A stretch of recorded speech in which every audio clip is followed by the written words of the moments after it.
ඔය කකුල් දෙක උඩ දාගෙන ටීවී බලන්න නැතෝ ගෙවල් ආස්පාස් කරන උදව් කරන්නකෝ අප්පා.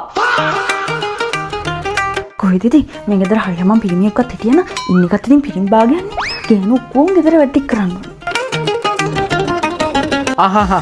හරි. එතකොට හෙට කීයට සෙට් වෙන්නේ? රයිට්.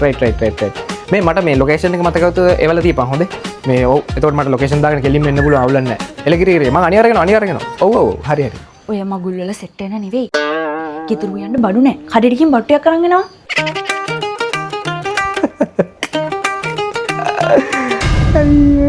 මේ වගේ කකුල් තියන්න එපා. මේවා ඉතින් කවුද හොදන්නේ? ඔයා මේවා කකුල් තියලා ජරා කළාම ගෙදර වැඩකාරයෝ ඉන්නේ. ඔක්කොම මං කරන්න බෑ. ඇති.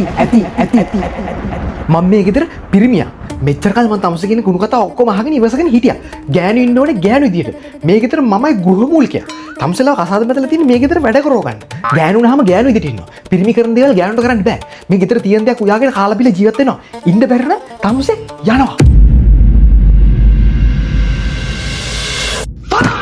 අනේ බබි එහෙම කරන්න එපා මම වීඩියෝ කිව්වේ ජෝක් එකක් කරේ.